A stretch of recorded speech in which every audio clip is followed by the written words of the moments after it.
Bonsoir, chers internautes. Bienvenue pour cette nouvelle émission Connect Live 54 de la Tribune Afrique. Nous sommes très heureux de vous retrouver ce soir sur le thème de l'industrialisation. Le 20 novembre prochain, en effet, on marque la journée de l'industrialisation de l'Afrique décrétée par les Nations Unies pour encourager le développement des industries à travers le continent. L'Afrique représente encore moins de 2% de la manufacture mondiale. Dans ce cadre, l'Union africaine, elle aussi, célèbre durant cette semaine, donc du 16 au 20 novembre, une semaine de l'industrialisation au moment où justement le continent se prépare à la mise en œuvre donc de la ZLECAf. Alors que parallèlement, les économies africaines montent leur plan de relance, il a semblé important à la rédaction de la Tribune Afrique de poser ce sujet, industrialisation, quel modèle pour une relance économique pérenne en Afrique. Je vais laisser maintenant la parole à Ristel Chounan, rédactrice en chef adjointe de la Tribune Afrique, qui va vous présenter ses illustres invités et animer le débat. Et pour ma part, je vous donne rendez-vous donc la semaine prochaine, le 25 novembre, pour une édition sur la culture. Le thème sera la culture à l'heure de la pandémie, comment le digital peut aider le secteur donc sur le continent. Et puis nous nous retrouvons également le 1er décembre prochain pour un nouveau forum digital d'une après-midi, justement sur la problématique de la relance économique en Afrique. Pourquoi l'échec est interdit? Mais tout de suite, concentrons-nous sur l'industrialisation. Et je vous remercie beaucoup et je te dis, Christelle, c'est à toi. Merci. Industrialisation. Quel modèle de relance économique en Afrique? Tel est le thème que nous abordons ce soir. Et dans ce contexte de relance économique dans laquelle se trouvent les économies du monde, mais en particulier celle de l'Afrique, parce qu'il est question de l'Afrique ce soir, relancer les économies africaines de manière à les rendre robustes sur le long terme intègre inéluctablement la donne industrielle. D'ailleurs, la pandémie de coronavirus a mis en exergue l'urgence de l'industrialisation pour un approvisionnement aisé des marchés, notamment en cas de fermeture inopinée des frontières comme on a connu cette année. Certes, l'examen des plans stratégiques de certains pays démontre bien une prise de conscience, mais l'importance des enjeux appelle avec force une concrétisation généralisée à travers le continent. Plusieurs voix se sont élevées bien avant la pandémie pour appeler à une industrialisation massive de l'Afrique, et que ce soit les experts sur les questions africaines, l'Union africaine elle-même ou encore les Nations unies. Alors que la récession économique attendue en 2020 exacerbe les challenges du continent face à ses objectifs de développement, quel modèle d'industrialisation pour accélérer le processus de relance et transformer profondément les économies africaines? Au moment où on parle notamment de l'intérêt, on voit l'intérêt des grands des équipementiers internationaux pour certaines économies africaines. Quels sont les secteurs justement sur lesquels il faut mettre l'accent? Quel type de financement pour une industrie africaine forte? Voilà autant de questions auxquelles nous allons répondre ce soir. Et pour y répondre, j'ai le plaisir d'accueillir son Excellence Soraya Akuzzi-Yaremye, ministre du Commerce et de l'Industrie de la République du Rwanda. Avant de rejoindre le gouvernement rwandais, Madame Soraya Akuzzi-Yaremye a eu une longue carrière dans la finance internationale en Europe et en Amérique. Un temps conseillère principale du ministre rwandais des Affaires étrangères, elle pilote depuis 2018 la stratégie industrielle du Rwanda, dont elle nous parlera, entre autres, au cours de cette émission depuis Kigali. Bienvenue parmi nous, Madame la Ministre. Merci à vous. Pour jeter un regard scientifique et profondément analytique sur ce sujet, nous avons le plaisir de recevoir depuis Johannesburg Dr Carlos Lopez, professeur à la Nelson Mandela School of Public Governance de l'Université du Cap et à Sciences Po Paris. Il a à son actif une longue carrière, notamment au sein des Nations Unies, dont il a été secrétaire exécutif de la Commission économique pour l'Afrique. Dr Lopez, bienvenue parmi nous. Un grand plaisir d'être parmi vous, Ristel. Impossible de parler d'industrialisation sans ceux qui financent les industries. J'ai alors le plaisir de recevoir depuis le Caire Dr Hippolyte Fofak, économiste en chef et directeur de la coopération internationale de la Banque africaine d'import-export Afreximbank. Fort d'une vingtaine d'années d'expérience dans l'étude des pays en développement, Dr Fofak a occupé plusieurs hautes fonctions à la Banque mondiale avant de rejoindre Afreximbank. Bienvenue parmi nous, Dr Fofak. Merci beaucoup, Madame Ristel. Le secteur privé étant un maillon fort du développement industriel au sein de toute économie, je suis ravie d'accueillir depuis Abidjan M. Nagolo Soro, président de la Commission environnement des affaires de la CGECI, le patronat ivoirien, et président de l'Association des producteurs de ciment de Côte d'Ivoire. Bienvenue parmi nous, M. Soro. Merci à vous. Alors, l'émission sera repartie en 3 séquences principales, avec en bonus une séquence pour les questions des internautes. Et sans plus tarder, nous allons aborder la première séquence qui dressera une sorte d'état de lieu qui nous parlera un peu de la situation industrielle du continent dans le contexte que nous avons connu cette année. Je commence avec vous, Madame la Ministre. Le Rwanda est un pays qui s'est démarqué dans bien de domaines ces dernières années, y compris l'industrie. On a vu de grands groupes industriels internationaux s'intéresser au marché rwandais, s'implanter au Rwanda. Comment le secteur industriel rwandais a-t-il vécu cette période de crise et comment s'en sort-il finalement ? Merci beaucoup, Ristel. C'est un plaisir d'être avec vous ce soir et je remets un bonsoir au docteur Lopez, au docteur Fofak et à monsieur Soro qui nous rejoignent pour ce panel. Je commencerai par peut-être donner un état des lieux de notre secteur industriel avant le Covid.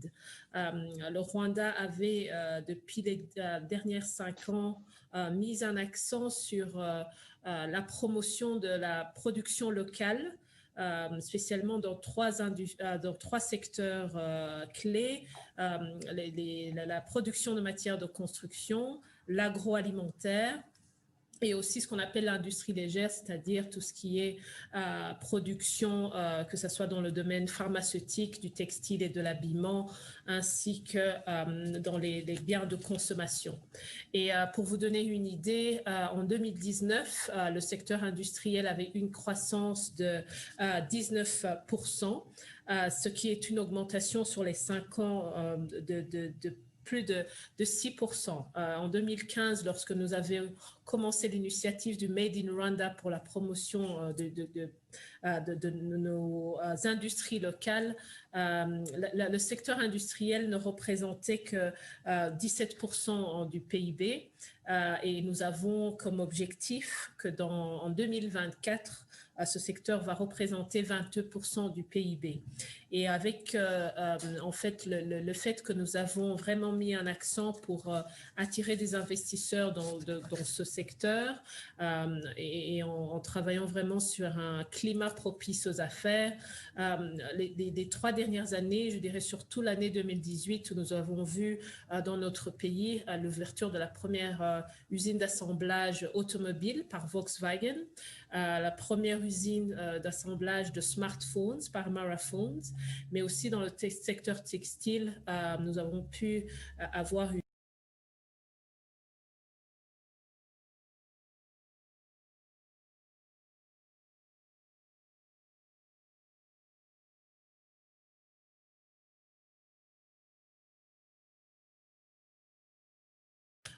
notre secteur industriel, surtout le secteur qui doit importer, que ce soit des matières premières ou même des équipements, des pays, principalement la Chine. Et donc, les 3 premiers mois de l'année où le marché chinois était fermé, nous avons eu un ralentissement dans le secteur industriel. Pendant la période de confinement qui, au Rwanda, a duré 6 semaines, toutes les activités, à part les activités essentielles, avaient été fermées. Mais en revanche, ce qu'on voit, c'est que le secteur de la construction a été le premier à reprendre. Nous avons d'ailleurs une nouvelle usine de ciment qui a ouvert ses portes en août et qui témoigne bien de la reprise de ce secteur. Et le deuxième secteur de l'agroalimentaire a été un secteur clé pour minimiser l'impact économique de la pandémie sur notre économie, surtout sur notre sécurité alimentaire, où notre secteur agricole a connu une transformation ces dernières années qui nous a permis d'être vraiment, je veux dire, comme on dit en anglais, self-reliant ou autosuffisant en matière de denrées de première nécessité.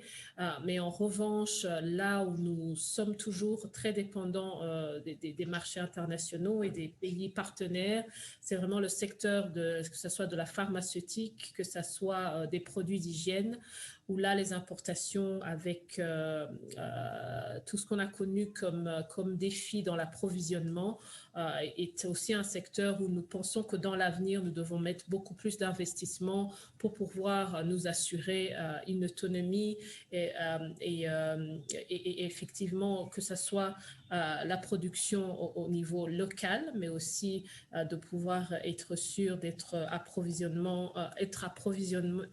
en temps et en heure pour ces produits de première nécessité. La dernière chose dont je voudrais parler, c'est le fonds de relance économique qui a été mis en place par le gouvernement du Rwanda en mai de cette année pour soutenir les différents secteurs économiques. Bien sûr, le secteur touristique et de l'hôtellerie a pris la grande part, mais tout ce qui est secteur industriel également a droit à ce fonds et nous pensons que même si les moyens financiers ne sont pas ce qu'on espérait, puisque pour l'instant on a un fonds de 200 millions de dollars qu'on espère, dont le gouvernement a déjà mobilisé la moitié et nous sommes en train de travailler avec nos partenaires pour pouvoir avoir un fonds d'une taille assez conséquente, mais c'est une aide qui est venue à temps pour le secteur industriel, pour leur permettre vraiment de maintenir leurs activités et surtout maintenir les emplois pendant cette période de pandémie. Très bien, très bien. On peut considérer que l'expérience du Rwanda peut être partagée par certains pays dynamiques d'industrie, un peu comme au nord du Docteur Carlos Lopez, l'Afrique est riche en ressources naturelles et agricoles, on ne le dira jamais assez, l'Afrique est le grenier du monde. Aujourd'hui, comment l'industrialisation peut-elle permettre aux pays du continent de rebâtir clairement leur économie? On a entendu un peu le témoignage de la ministre. Quel est votre regard là-dessus? Merci, Christelle. Vous savez, nous avons vraiment beaucoup de débats sur l'industrialisation du continent depuis, disons, une quinzaine d'années et qui sont motivés par le fait que nous avons commencé le nouveau siècle avec des caractéristiques macroéconomiques assez différentes de celles qui étaient présentes dans les années 80 et 90. Et nous avons maintenant vraiment engagé la plupart des pays africains dans la transformation structurelle. Ça veut dire que nous voulons avoir beaucoup plus de valeur ajoutée. Alors, quand on mesure en forme de statistiques la valeur ajoutée des pays africains, nous sommes obligés de conclure que nous sommes en deçà, disons, des performances qui ont été enregistrées dans d'autres parties du monde en termes de valeur ajoutée manufacturière, mais l'Afrique ne se porte pas si mal. Contrairement aux idées perçues, nous avons engagé un processus de transformation industrielle qui nous a amené d'un per capita de production industrielle d'environ $159 dans le continent au début de ce siècle à $196 aujourd'hui. Ça veut dire que ça progresse, et ça progresse en termes per capita, ce qui est très important. Nous avons maintenant à peu près 500 milliards de produits manufacturiers qui sont produits dans le continent. Ça ne se ressort pas de la façon dont les gens normalement consomment. parce qu'il y a énormément d'importations qui sont encore dans les produits transformés. Pourquoi? Parce que nous ne disons pas assez, nous avons beaucoup de richesses naturelles, mais nous ne transformons pas suffisamment ces richesses naturelles. Donc, une porte d'entrée évidente pour l'industrialisation du continent, c'est d'utiliser les ressources naturelles d'une façon beaucoup plus, disons, conséquente, c'est-à-dire avec des chaînes de valeur qui nous permettent un début de transformation pour celles qui sont très sophistiquées et en tout cas beaucoup plus de transformation pour celles qui sont dans ce qu'on appelle la catégorie des soft commodities, comme par exemple le cacao, comme par exemple tous les produits de l'agro-industrie. Et je pense que nous sommes en train de voir une détermination de la part des pays, et nous venons d'avoir la présentation de la ministre du Rwanda, qui montre qu'effectivement, il y a une réalisation qu'il faut augmenter la part de l'industrie dans notre économie, qui est actuellement autour de 16% pour le continent, c'est-à-dire au-delà de ce que nous pouvons envisager en termes d'évolution, et aussi, disons, sans beaucoup de progrès par rapport à la croissance démographique de nos populations. Donc, je pense que nous devons, quand on analyse la question de l'industrialisation en Afrique, nous pencher beaucoup plus sur les raisons pour lesquelles les politiques industrielles n'ont pas été performantes. Et là, on entre dans une discussion sur les priorités, sur quel type d'industrialisation il faut faire, sur quel type de financement il faut rechercher et comment nous pouvons intégrer les différentes évolutions économiques, soit dans le secteur des services, soit dans le secteur de l'agriculture, en relation avec l'industrialisation. Parce que très souvent, les gens ne se rendent pas compte, l'industrialisation, ce n'est pas seulement la manufacture. La manufacture est centrale, mais elle n'est pas le seul élément de l'industrialisation. Il s'agit surtout de la modernisation du tissu économique, la possibilité de transformer les échanges pour qu'ils soient formels, pour qu'ils soient intégrés dans des mécanismes qui sont propres, disons, de l'ère industrielle, c'est pourquoi on appelle l'industrialisation, et qui sont absolument nécessaires pour que ces économies puissent être aussi, disons, intégrer le marché global dont nous sommes tous exposés, étant donné, disons, les niveaux de compétition qui existent actuellement dans le monde.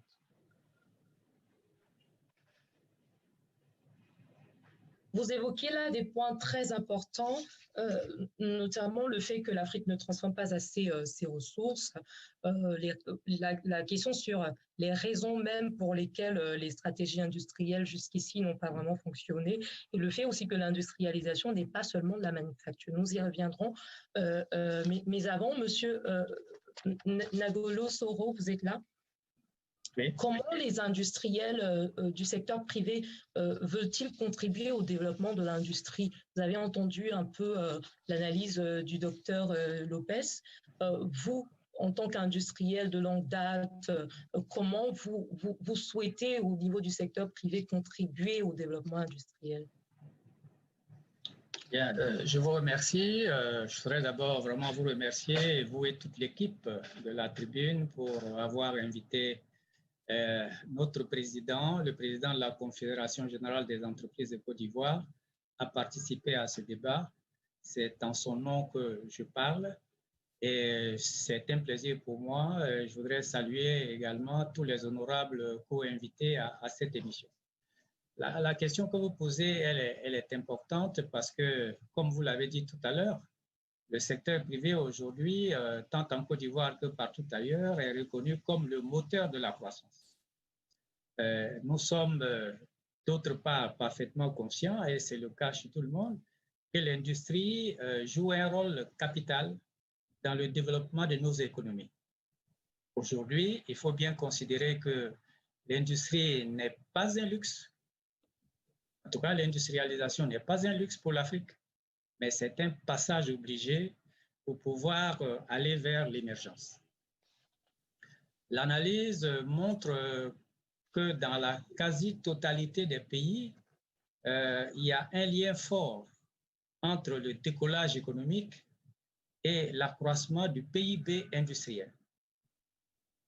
On le voit dans les pays émergents, on le voit dans les pays, disons, développés, même si à un certain niveau de développement, le taux du taux de transformation tend à décroître au profit des secteurs comme les secteurs des services, mais toujours est-il que l'industrialisation est la clé de voûte pour accroître de manière durable le développement dans un pays.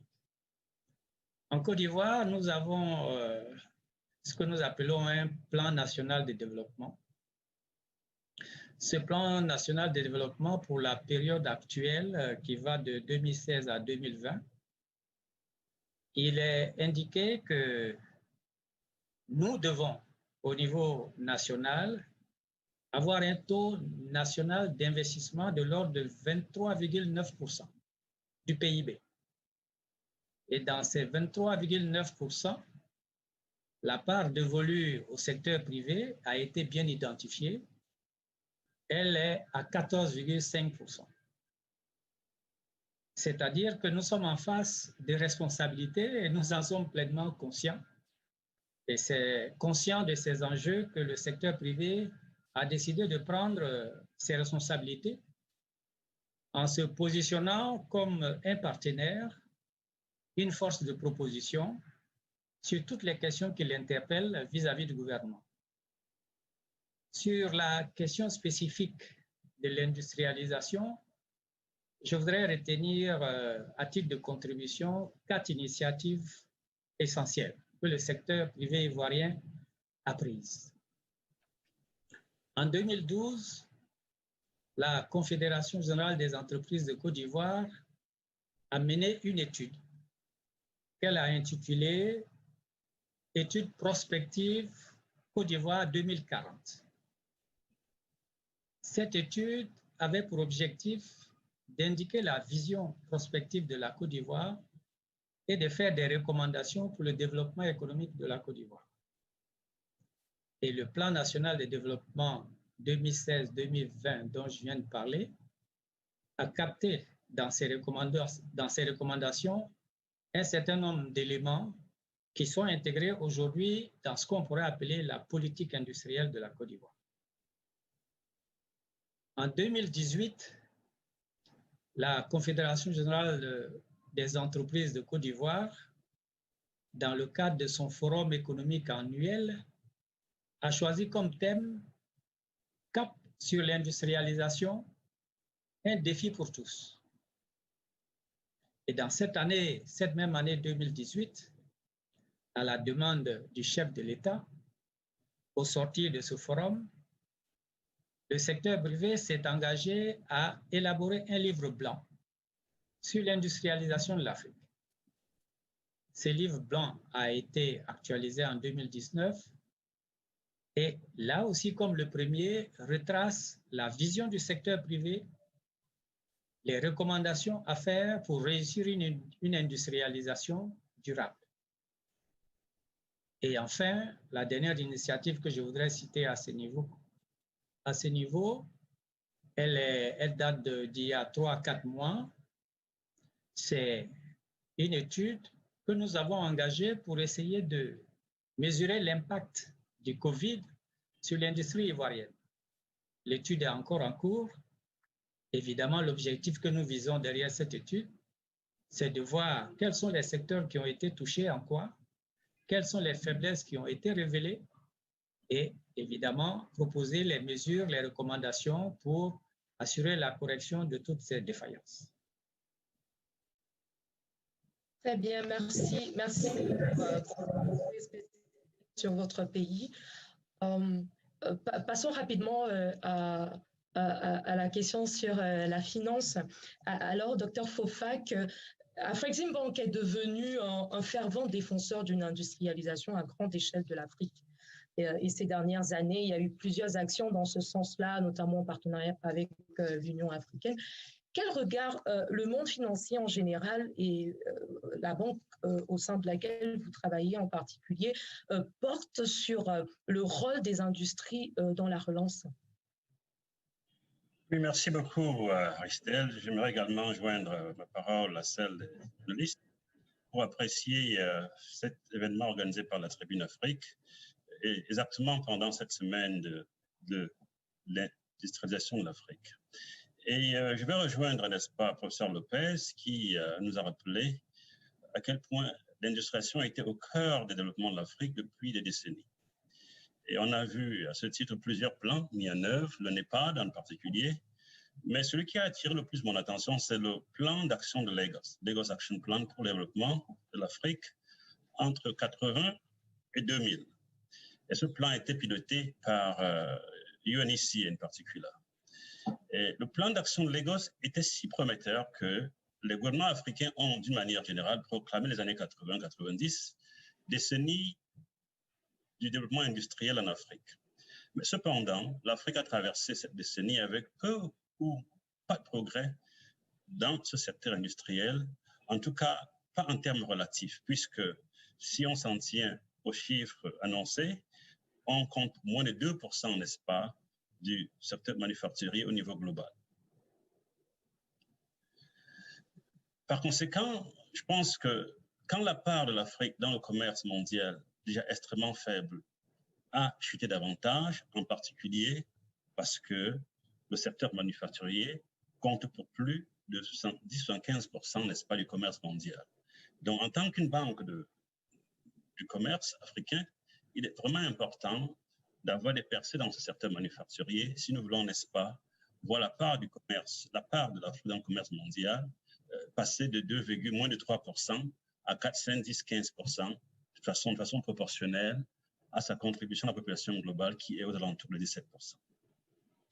Dans un monde où le commerce mondial est en effet largement alimenté par les produits manufacturiers avec un contenu technologique de plus en plus croissant, il n'est pas du tout surprenant que la part de l'Afrique dans le commerce, n'est-ce pas, ait régressé de façon proportionnelle avec cette valeur ajoutée.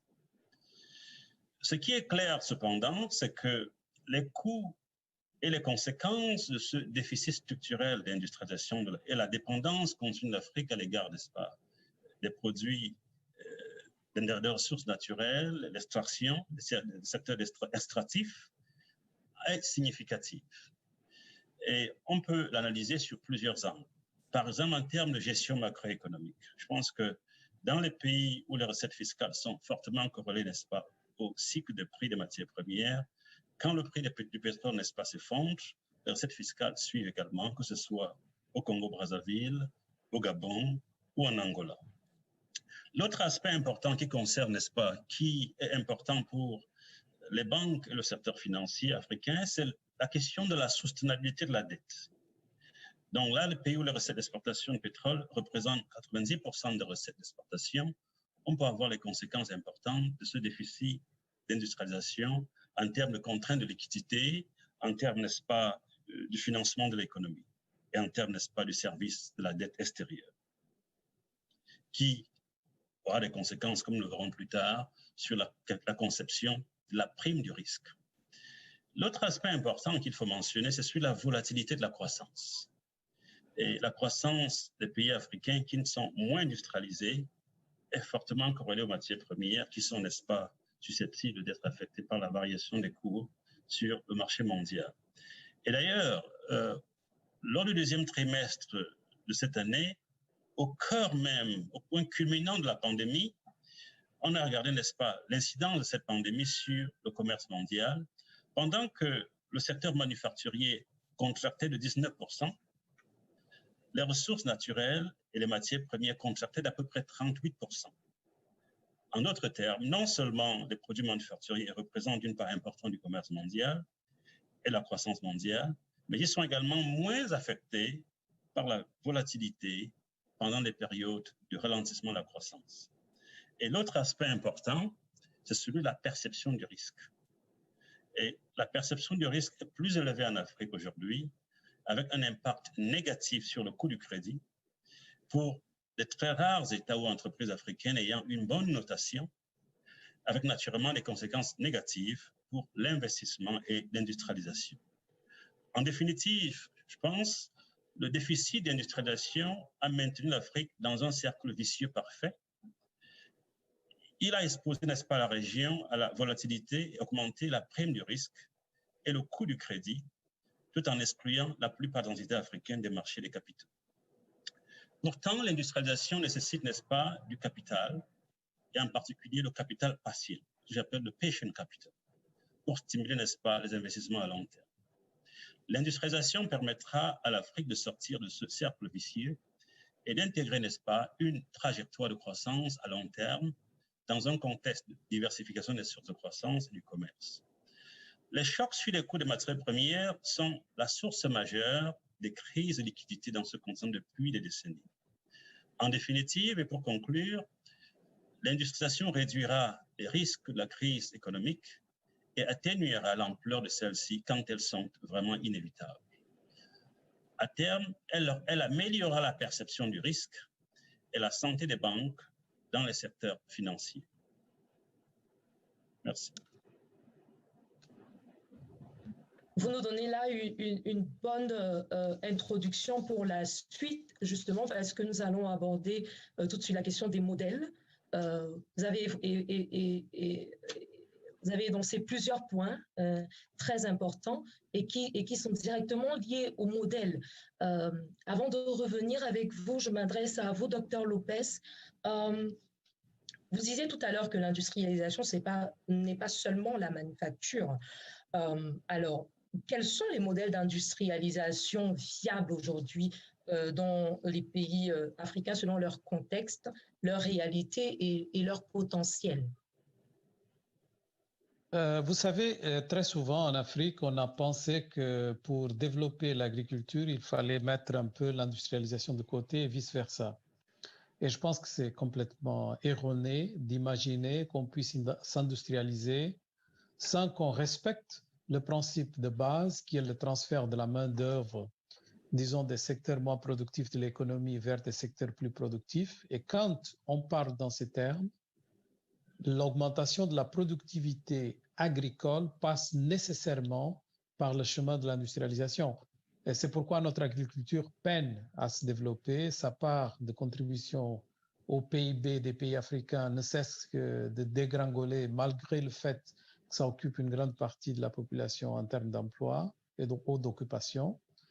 Mais nous n'avons pas vraiment les niveaux de productivité comparables à d'autres régions du monde, précisément parce qu'on a mis dos à dos industrialisation et agriculture. Donc, il faut vraiment cesser ce manque, disons, de capacité, de nuance, d'intégrer les politiques industrielles dans le cadre d'une transformation du secteur agricole. Et donc, je dirais, la première réponse à votre question, c'est de dire que l'Afrique a besoin de développer avec beaucoup d'élan le secteur agro-industriel. La transformation des produits agricoles va aussi répondre à notre croissance démographique, puisque la première ligne de consommation de ceux qui augmentent un peu leurs revenus, et donc avec l'augmentation de notre population, nous avons de plus en plus de gens qui ont un peu plus de revenus et surtout nous avons une augmentation de la classe moyenne et de l'urbanisation. Donc, ils vont consommer des produits de transformation agricole en premier lieu. Donc, voilà une opportunité qui répond aussi à un marché interne. C'est pourquoi la ZLECAf est très importante disons, dans cette perspective. La deuxième possibilité de transformation, on l'a déjà évoquée. Et elle vient d'être encore une fois mentionnée. C'est-à-dire la transformation de nos ressources naturelles, ne pas les considérer comme nécessairement gênants. Ce qui est gênant, c'est le fait qu'on les a exportés sans transformation. Et comme on les exporte sans transformation, bien sûr, nous sommes exposés à la volatilité des prix, qui est moindre quand on transforme. Et bien sûr, avec cette exportation non transformée, on exporte aussi des emplois, puisque c'est la transformation qui crée les emplois durables et décents. Et donc, nous devons considérer que notre deuxième priorité, c'est la transformation de nos ressources naturelles pour avoir un peu plus de valeur ajoutée. Peut-être pas la valeur ajoutée finale, puisque nous sommes dans un marché global où il y a vraiment une prolifération de rôles et de fenêtres dans les chaînes de valeur, mais nous devons augmenter au moins de 10% notre participation dans la transformation de nos ressources naturelles, ce qui serait déjà suffisant pour créer à peu près 5 à 6 millions d'emplois par an. La troisième priorité, bien sûr, c'est l'intégration de notre industrie dans les technologies de pointe qui permettent vraiment une interaction entre services et industrie. Et donc, je pense que ce qu'on appelle en anglais smokestack, c'est-à-dire l'industrialisation sans fumée, l'industrialisation sans les usines, puisque c'est un secteur qui devient, notamment à travers l'économie digitale, avec beaucoup de débouchés, avec beaucoup de possibilités, qui sont particulièrement attrayantes pour une population jeune comme celle que nous avons en Afrique. Nous avons une moyenne d'âge de 19 ans, donc ça permet vraiment d'imaginer un avenir où nos jeunes sont beaucoup plus à même d'absorber la technologie que des populations vieillissantes des pays, disons, occidentaux, même si c'est là actuellement que nous avons les écosystèmes pour créer de l'innovation. Mais une chose, c'est créer de l'innovation et de garder la valeur avec la propriété intellectuelle. Une autre chose complètement différente, c'est où se trouveront les consommateurs et ceux qui seront capables d'absorber les technologies. Et là, bien sûr, le facteur âge est en faveur des jeunes. Très bien. Donc, nous retenons donc l'Afrique a besoin de développer avec beaucoup plus d'élan le secteur agro-industriel, donc l'agro-industrie. Vous parlez aussi de transformation des ressources naturelles et d'intégration de l'industrie dans les technologies de pointe. Madame la ministre, tout à l'heure, vous avez exposé un peu la stratégie rwandaise. On a lu entre les lignes. Vous avez évoqué les 3 principaux secteurs sur lesquels le Rwanda se focalise en ce moment: construction, agroalimentaire et tout ce qui est lié au textile et aux biens de consommation. Le Rwanda vise une part de l'industrie dans le PIB de 22% en 2024. Vous avez écouté l'exposé du docteur Lopez. Le Rwanda a-t-il trouvé finalement son modèle d'industrialisation, selon vous? Merci, Christelle. Je pense que de dire que le Rwanda a trouvé son modèle industriel serait peut-être un peu exagéré, mais nous avons une vision de notre développement qui inclut le développement du secteur industriel. Je pense que mes collègues ici au panel l'ont indiqué, l'industrialisation est un passage obligé pour les pays africains et essentiellement pour tout pays africain qui a comme ambition, comme le Rwanda, de devenir un pays à revenus élevés. Et nous sommes fixés le cap de 2050. Nous avons 30 ans pour le réaliser. C'est une grande ambition, mais qui doit passer nécessairement par l'industrialisation. Et donc, dans notre stratégie de développement du secteur industriel est basée sur 3 axes. Ça sera l'intégration des nouvelles technologies dans le secteur industriel, que ce soit la manufacture, mais aussi les services y afférents. Il y a des investissements en infrastructure par la mise en place non seulement de zones franches et de parcs industriels, mais de se doter aussi d'une infrastructure moderne au niveau national pour justement soutenir cette activité industrielle.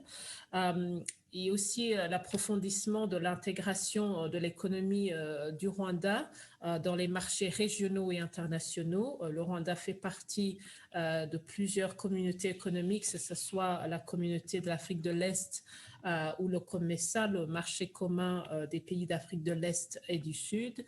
Et maintenant, nous nous préparons aussi à la ZLECAf dans un avenir très proche, je pense d'ici dans moins de 2 mois.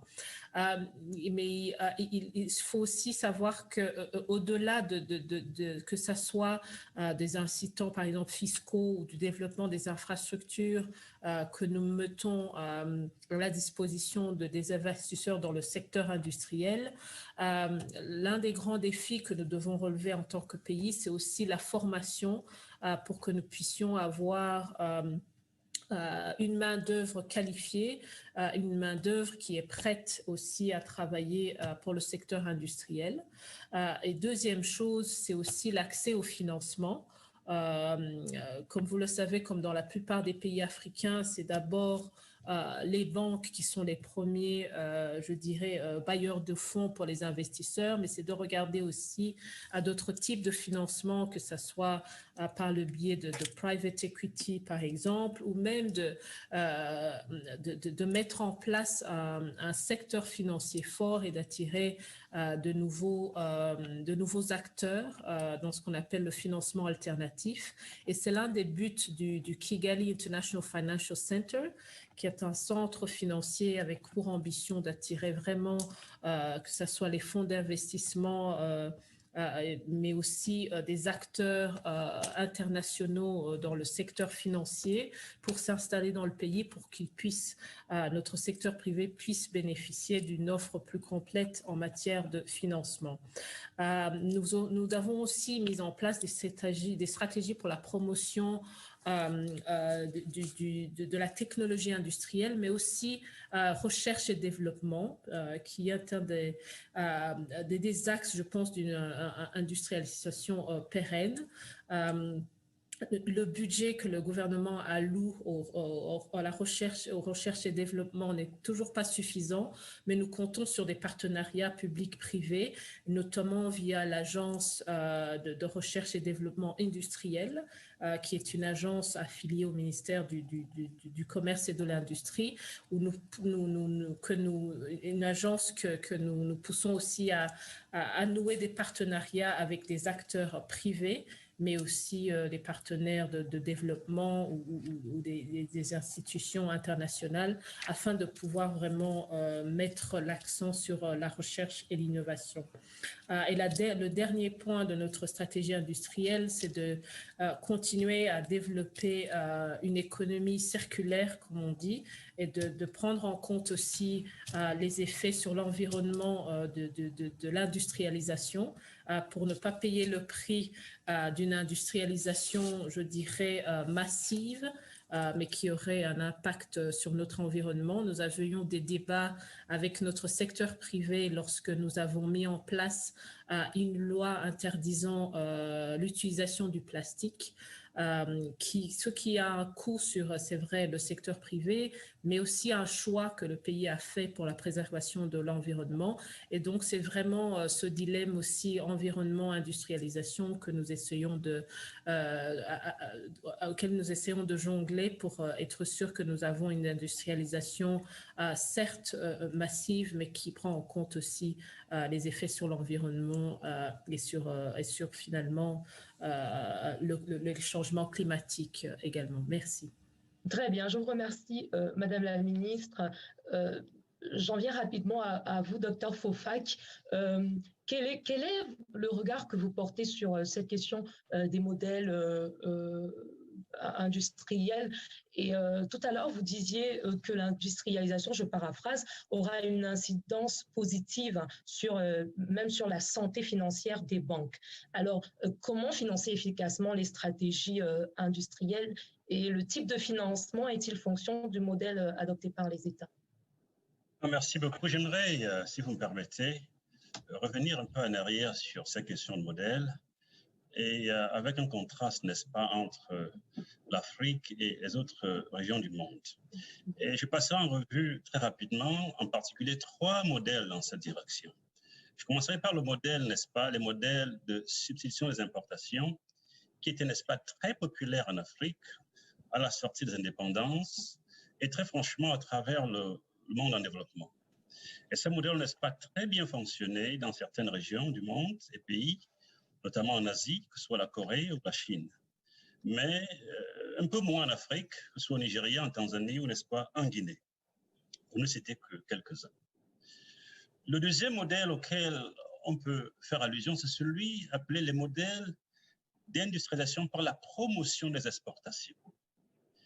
Et ce modèle, n'est-ce pas, également bien marché et transformé l'Asie. Et je dois dire que le succès de la Chine, qui est devenu, n'est-ce pas, le premier pays exportateur au monde, est bien le résultat des politiques efficaces de promotion des exportations. Le pays a accumulé au cours, n'est-ce pas, des 3 dernières décennies, des excédents de réserves significatifs, et ces réserves, n'est-ce pas, sont en train d'être recyclées à travers le monde, faisant de la Chine, n'est-ce pas, l'un des pays créditeurs le plus important dans le monde en moins de 3 décennies. Et le dernier modèle d'industrialisation, c'est celui que j'appellerais l'industrialisation par l'intégration sectorielle, qui modifie, n'est-ce pas, structurellement les fonctions de production, tout en augmentant la productivité à laquelle faisait allusion le professeur Lopez, par le jeu, n'est-ce pas, des filières, qui est, n'est-ce pas, tout à fait important et stratégique pour des pays qui veulent échapper à ce qu'on appelle le middle income trap, le piège à revenus intermédiaires. C'est-à-dire qu'on va avoir un accroissement important de revenus par tête, mais après un certain seuil, on ne sera plus dans un même sentier de croissance.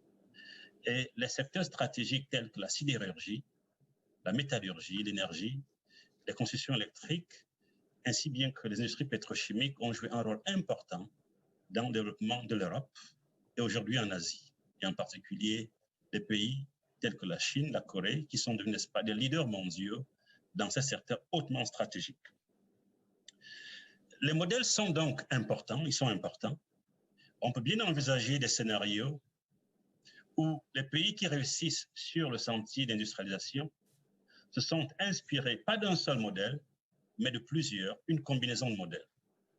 L'Allemagne, tout comme la France, aurait, n'est-ce pas, eu du mal à promouvoir les exportations sans le secteur stratégique tel que la sidérurgie, la métallurgie, la pétrochimie, d'où l'importance, n'est-ce pas, de l'industrialisation par l'intégration sectorielle. Mais les stratégies et l'engagement des leaders sont tout aussi importants.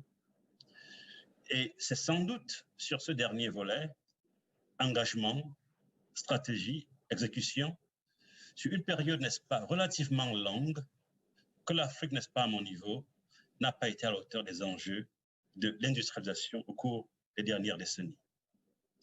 Un exemple pour illustrer ce point, la Hollande, pas plus que la France, ne regorge pas du tout du pétrole, ou l'or noir, comme on l'appelle. Et pourtant, ces deux pays ont chacun l'une des plus grandes compagnies pétrolières au monde, Shell pour l'un, Total F pour l'autre. Les pays africains qui regorgent de cet or noir, du Nigeria à l'Angola, en passant par le Congo-Brazzaville et le Gabon, peinent à établir une seule compagnie qui serait, n'est-ce pas, l'Afrique au niveau mondial, dans un secteur majeur au niveau mondial.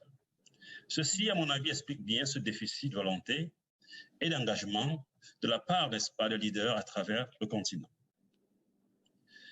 Mais le financement, l'industrialisation, bien sûr que le financement est déployé en suivant les modèles, mais aussi dirigé par, n'est-ce pas, en accord avec les stratégies d'exécution et la mise en œuvre de ces modèles.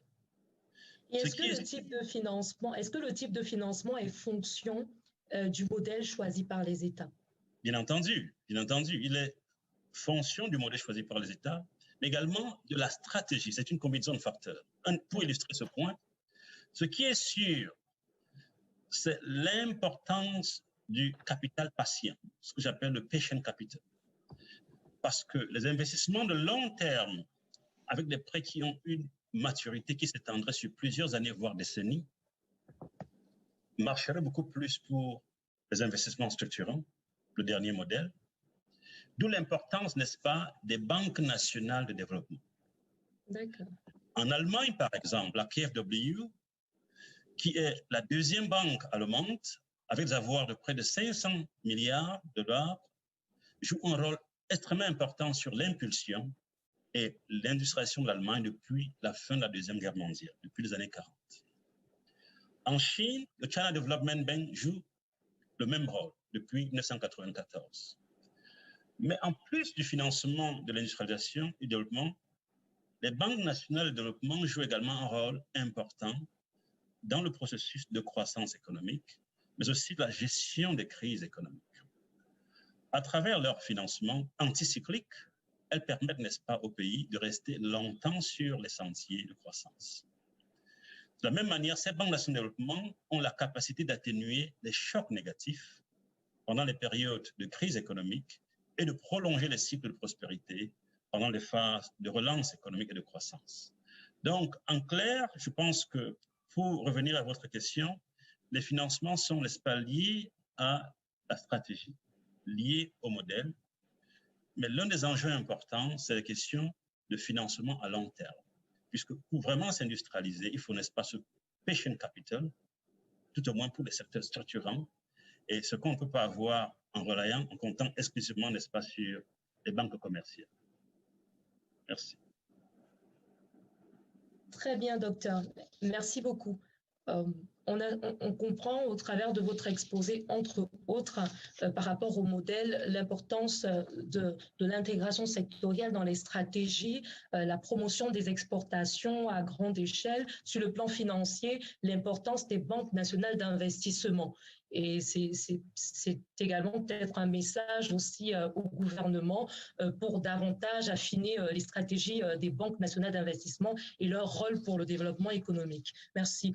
Alors, Monsieur Soro, rapidement, est-ce que vous pouvez nous donner un peu quelques attentes du secteur privé vis-à-vis des gouvernements, notamment dans cette course vers l'industrialisation?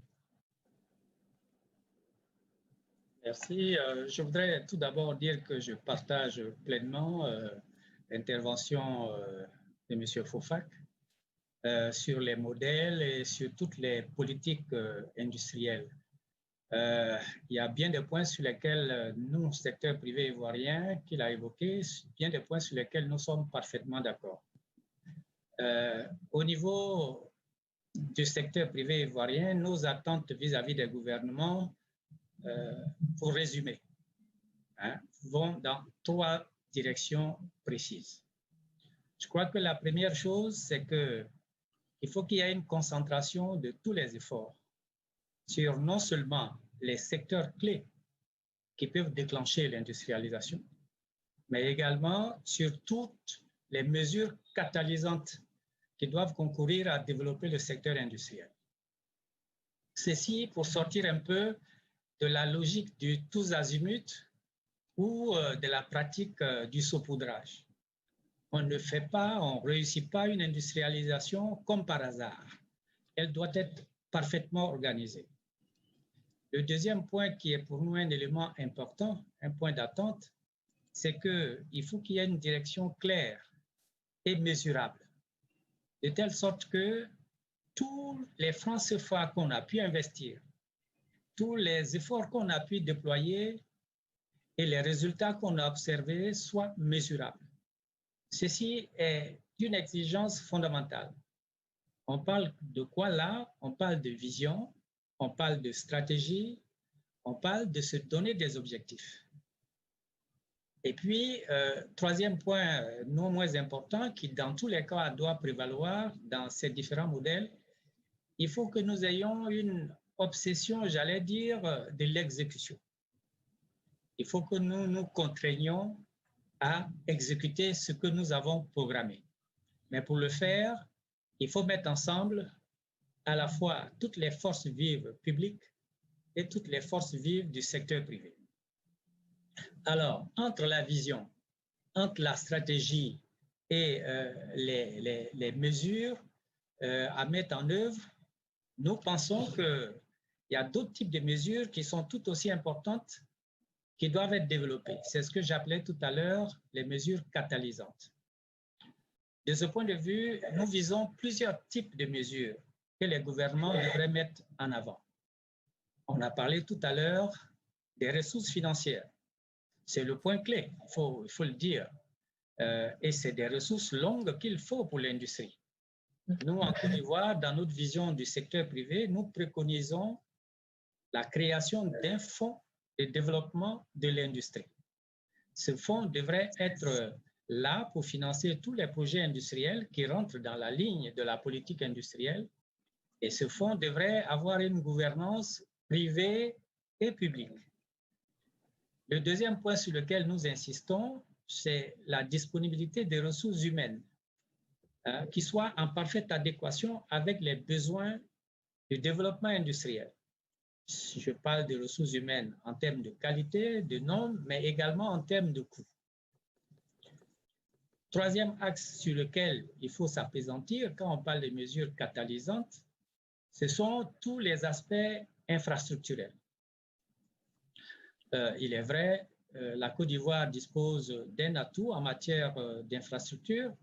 comme bon nombre de pays, mais je crois qu'il faut toujours poursuivre le développement de ces infrastructures, qu'il s'agisse de l'eau, qu'il s'agisse de l'énergie, qu'il s'agisse du gaz, et bien entendu qu'il s'agisse des installations portuaires, de toute la logistique, de tous les services qui accompagnent le développement industriel.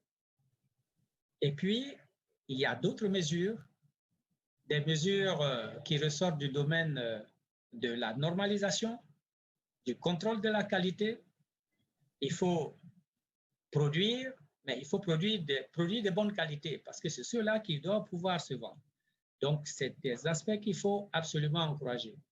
Et puis, il y a les conditions, j'allais dire, normales, transversales. Il faut que les États, les gouvernements assurent la promotion d'un meilleur environnement des affaires.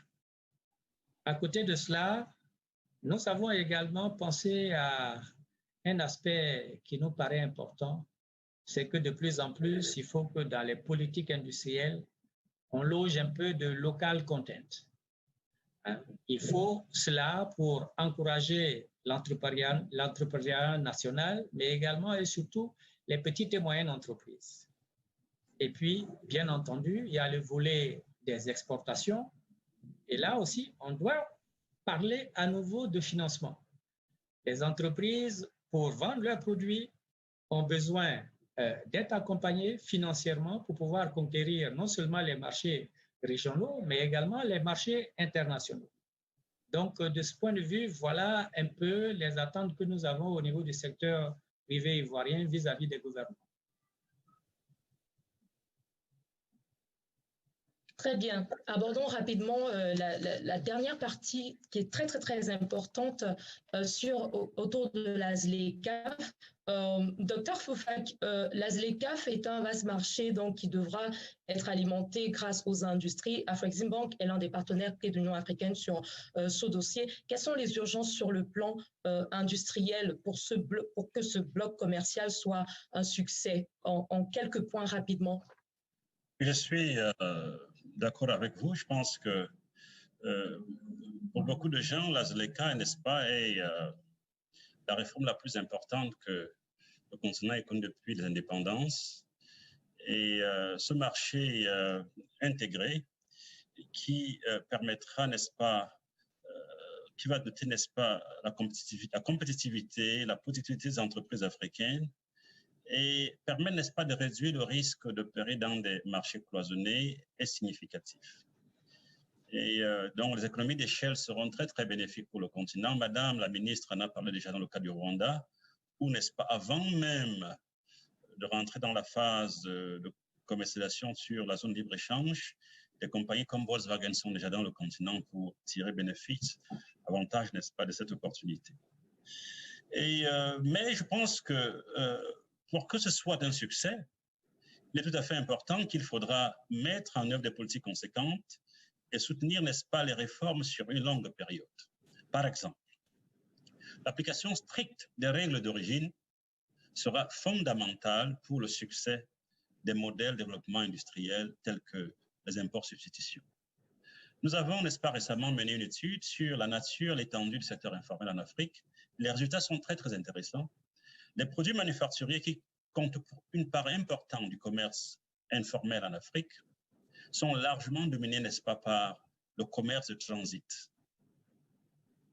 Les produits importés d'Europe et d'Asie rentrent en Afrique par le Bénin, le Togo et bien d'autres pays et sont réexportés au Nigeria, rendant très, très difficile, n'est-ce pas, la mise en œuvre de toute politique de substitution des importations.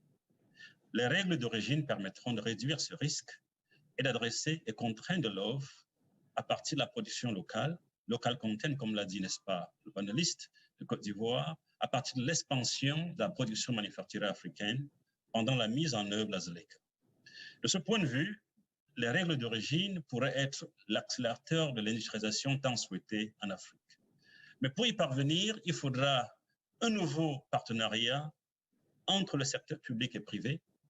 Il faudra établir un partenariat public-privé pour transformer les économies africaines, si possible, si nécessaire, utilisant le public procurement des contrats publics comme une façon, n'est-ce pas, de relancer les économies africaines.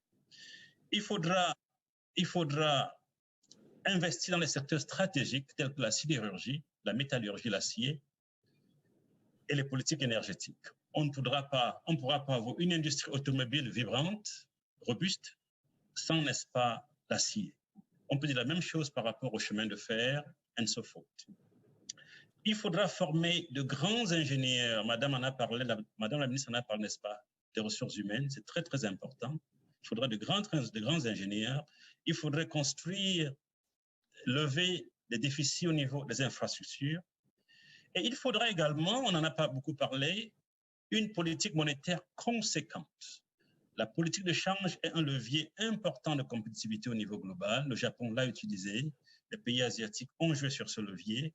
Donc, il faudrait aligner la politique monétaire à la politique industrielle pour pouvoir parvenir à réaliser ce modèle de subvention des importations et la promotion des exportations. Ensuite,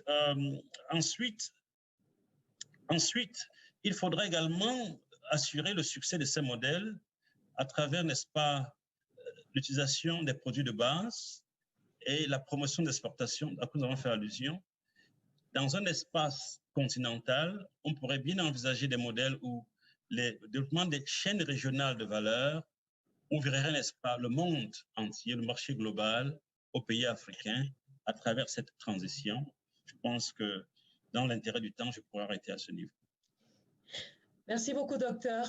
Nous tendons effectivement vers la fin de notre émission et rapidement, je vais passer la parole à chacun des panélistes pour s'exprimer sur cette question de la ZLECAf parce que je pense que c'est très, très, très important. Et j'en viens à vous rapidement, Madame la Ministre. Comment le Rwanda appréhende-t-il la mise en œuvre effective de la ZLECAf qui sera justement mise en œuvre le 1er janvier 2021 selon ce qui est prévu? Et au niveau sous-régional, Afrique de l'Est, est-ce que toutes les conditions sont réunies? Merci Christelle. Je pense pour la réussite de la ZLECAf, Dr Fofak en a parlé, le besoin, je pense, qui est vital pour tout pays africain, non seulement d'être prêt à cette intégration au marché commun africain, mais aussi d'être en mesure de proposer des produits et des services qui sont compétitifs. Et c'est un long processus, je pense, qu'il faut rappeler parce que les pays les moins développés, ou les LDCs comme on les appelle, ont 10 ans pour libéraliser leur marché et 5 ans pour les pays en moyen revenu. Et donc, ça nous donne une chance en tant que pays pour le Rwanda de préparer non seulement nos entreprises à cette nouvelle compétition, mais aussi ces nouvelles opportunités de pouvoir avoir accès à tout le marché africain. Maintenant, je pense qu'il faut être très réaliste parce qu'il y a toujours beaucoup de barrières non tarifaires entre les pays africains. Et si je prends même l'exemple sur la communauté d'Afrique de l'Est, qui est l'une des communautés les plus intégrées ou l'une des régions les plus intégrées, nous faisons toujours face à ce défi des barrières non tarifaires dans le commerce régional. Et une chose aussi à laquelle je voudrais peut-être revenir, c'est cette coordination entre les institutions, les gouvernements, les agences gouvernementales, mais avec le secteur privé pour vraiment un échange et je pense une coopération plus étroite entre le secteur privé et le secteur public. Dans le sens où, que ce soit toutes les politiques, toutes les stratégies au niveau national, mais maintenant quand nous rentrons dans la ZLECAf, le secteur privé soit aussi, je pense, prenne ses responsabilités, mais puisqu'on leur donne aussi cette opportunité. Et nous avons fait le choix, par exemple, au Rwanda, que dans les négociations commerciales, nous avons une représentation de la Fédération du secteur privé du Rwanda pendant les négociations commerciales, puisque c'est vraiment le secteur privé qui est à la pointe du succès de la ZLECAf. Et je pense qu'il est important pour les gouvernements africains d'intégrer leur secteur privé dans la phase négociation également. Merci. Merci, Excellence. Monsieur Ndagolo Soro, 3 contraintes du secteur privé, 3 contraintes auxquelles font face le secteur privé pour la mise en œuvre de la ZLECAf, s'il vous plaît. Bien, merci. Je pense que tout a été pratiquement dit. Nous apprécions la ZLECA comme une opportunité. C'est une chance pour une industrialisation durable parce que quand on a produit, il faut vendre. Mais effectivement, les contraintes, il y en a et il faut savoir les aborder. Je pense que la première chose, il faut donner l'occasion aux entreprises de se mettre à niveau. Quand on libéralise, c'est une ouverture des frontières, c'est s'attendre à de la concurrence. Il faut se mettre à niveau et avoir à disposition les moyens qui permettent d'offrir des produits de qualité. La deuxième contrainte que je voulais soulever, elle a été évoquée déjà, c'est le problème de la monnaie. La monnaie peut être un facteur qui peut nuire au développement de la ZLECA. Mais je pense qu'il y a des processus qui sont en marche et à terme, certainement, on va y arriver. La troisième contrainte que je voudrais soulever, c'est un problème d'harmonisation, en fait.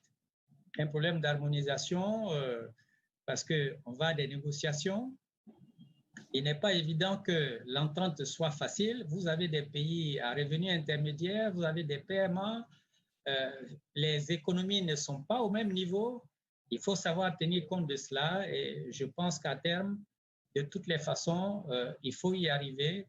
La ZLECA sera pour nous un formidable outil d'intégration et d'échange.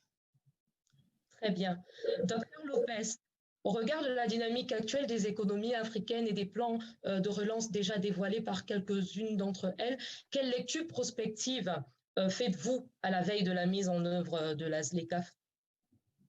Vous savez, la ZLECAf est un processus assez complexe. Le nombre de pays est le plus grand pour une zone de libre commerce. C'est aussi, du point de vue des exigences en termes de sophistication, de protocole, beaucoup plus difficile de faire des zones de libre-échange aujourd'hui qu'il y a 20 ans, parce que nous avons beaucoup de régulations, notamment en matière de propriété intellectuelle, en matière de rules of origin, comme disait tout à l'heure M. Fofac, c'est-à-dire les règles d'origine.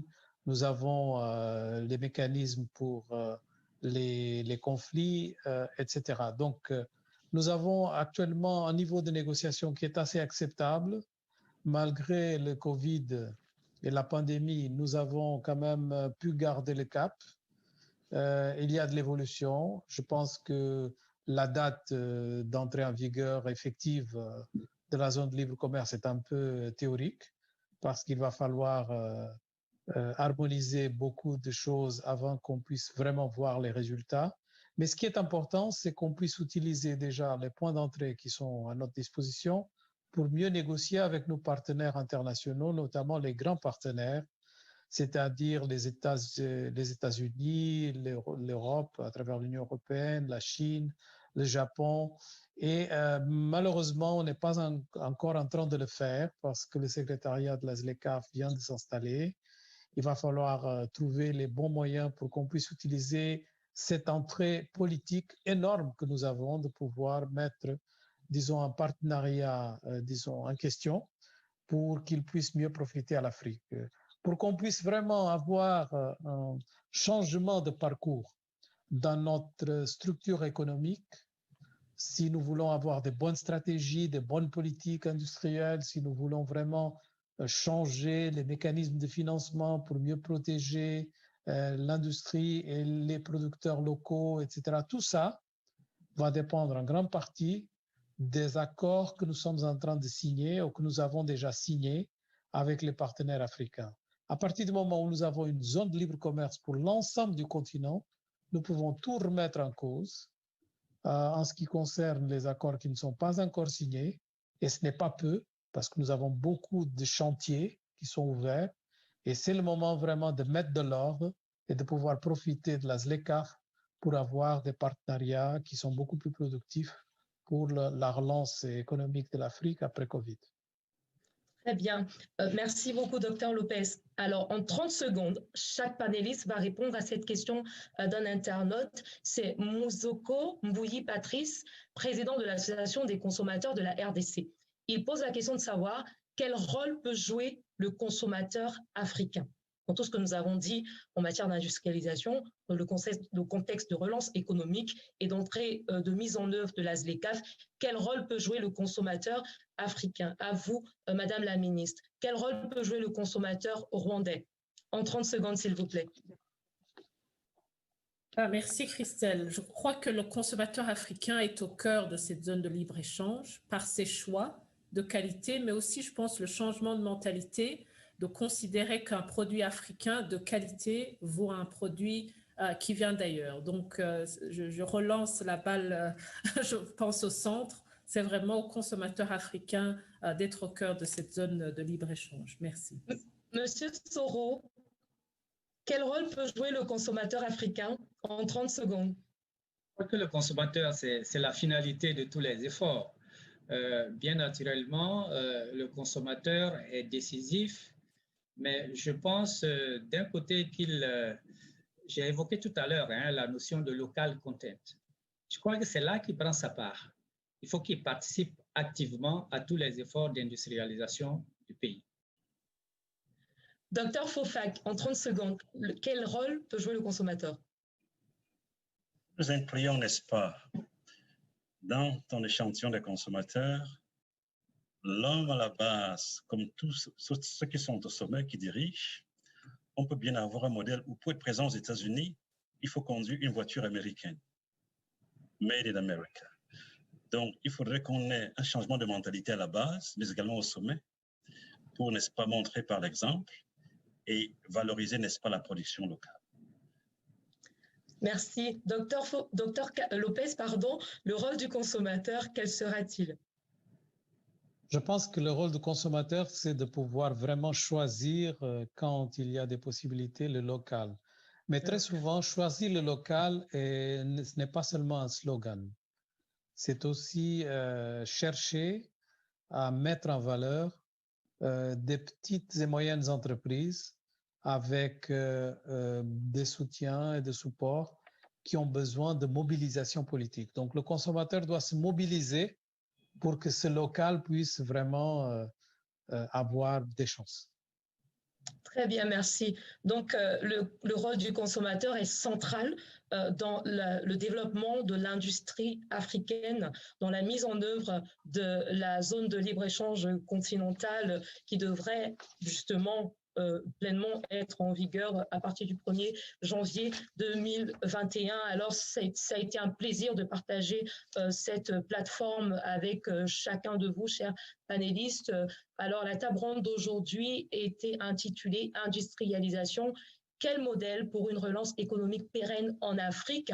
Et nous avons retenu, il y a eu tellement de choses qui ont été dites, et concernant principalement la question des modèles, on retiendra qu'il faudrait une substitution des importations, la promotion des exportations, la promotion à grande échelle des exportations, l'intégration sectorielle, la transformation des matières premières à grande échelle, l'intégration de l'industrie dans les technologies de pointe et le développement d'un secteur agro-industriel fort. Le rôle des banques est prioritaire, les stratégies gouvernementales sont prioritaires. Il faut des banques nationales d'investissement suffisamment outillées et suffisamment stratégiques pour financer les industries. Le secteur privé a besoin de s'appuyer sur les gouvernements pour pouvoir davantage investir et créer de la valeur. Et le débat était riche. Et nous sommes arrivés à la fin, mais je vais vous permettre, chers panélistes, de donner un mot de la fin chacun. Et je commence par vous, Madame la Ministre, le mot de la fin en quelques secondes, s'il vous plaît. Merci, Christelle. Je pense que tout a été dit, mais je pense que ce que je vais répéter, c'est vraiment le rôle important du dialogue et du partenariat entre le secteur public et le secteur privé, non seulement pour l'industrialisation de l'Afrique, mais aussi pour la relance économique durant et après la pandémie du Covid. Merci. Le mot de la fin, Docteur Lopez. À dire que les intellectuels qui sont mobilisés pour beaucoup de causes doivent aussi s'intéresser à des questions de transformation des économies d'un point de vue pratique. C'est pas seulement, disons, de faire des beaux discours, mais plutôt de voir comment on peut contribuer à travers des propositions concrètes pour mettre en valeur les possibilités d'un vrai développement industriel dans le continent. Excellent. Le mot de la fin, Monsieur Soro. Bien, merci beaucoup. C'est déjà pour vous dire merci, mais ensuite dire que nous sommes fortement optimistes parce que nous pensons que le progrès est dans l'humanité. L'Afrique avance, on l'a dit, peut-être qu'on ne le dit pas suffisamment. Nous sommes sur la voie du progrès, mais nous l'avons dit également au cours de cette émission. L'industrialisation, c'est quelque chose qui doit être organisé, qui doit être suivi. Et il faut absolument que nous mettions toutes les ressources en place pour y parvenir et nous pensons que nous y arriverons. Nous y arriverons. Le mot de la fin, Dr Fofak. Non, merci beaucoup, n'est-ce pas, pour cette session très importante. Et je dois dire que les perspectives d'industrialisation de l'Afrique n'ont jamais été aussi encourageantes. L'Afrique est sans doute sur le point d'entrer dans une phase de son histoire où elle pourra enfin transcender le modèle colonial des dépendances excessives sur l'exploitation des ressources naturelles, de manière à combler le fossé entre le réel et le potentiel. Mais pour y parvenir, il faudra opérer un changement profond de mentalité et prendre son destin entre ses mains. Il faudra faire confiance aux enfants africains, bien informés, et leur donner la chance de faire des erreurs, mais d'être actifs au développement. Un exemple pour illustrer, nous sommes dans le contexte d'une pandémie. La Chine travaille sur un vaccin, les Russes sur un vaccin, les Européens, les Américains sur un vaccin. L'Afrique n'a même pas essayé avant d'échouer. Il faut, de même, pour réussir le pari d'industrialisation, il faudra mobiliser les jeunes Africains, les chercheurs africains, les énergies africaines, pour apporter des solutions aux problèmes africains. Et il y en a énormément dans ce sentier d'industrialisation. Il faudrait que les enfants africains construisent leurs infrastructures. On parle, n'est-ce pas, d'une jeunesse africaine qui est la plus dynamique au monde en termes d'âge. Il faudrait que cette jeunesse africaine construise l'Afrique, au lieu de relayer, continuer à dépendre, n'est-ce pas, des pays étrangers qui ont une tranche démographique bien plus avancée. On ne peut pas compter sur des gens, des adultes vent comme nous pour développer l'Afrique, alors qu'on a cette jeunesse africaine qu'il faudrait galvaniser. Merci beaucoup. Excellence Soraya Akouzi-Yaremye, ministre du Commerce, de l'Industrie de la République du Rwanda, Dr Carlos Lopez, professeur à la Nelson Mandela School of Public Governance de l'Université du Cap et à Sciences Po Paris, Dr Hippolyte Fofak, économiste en chef et directeur de la coopération internationale de la Banque africaine d'import-export, Monsieur Nagolo Soro, président de la Commission environnement des affaires de la CGC, patronat ivoirien, et président de l'Association des producteurs de ciment de Côte d'Ivoire. Je vous remercie d'avoir accepté notre invitation et d'avoir exposé tout au long de ce débat. Merci à vous tous qui nous avez suivis sur les réseaux sociaux et rendez-vous le 25 novembre pour un nouveau Connect Live autour de la culture. Merci beaucoup. Merci, madame.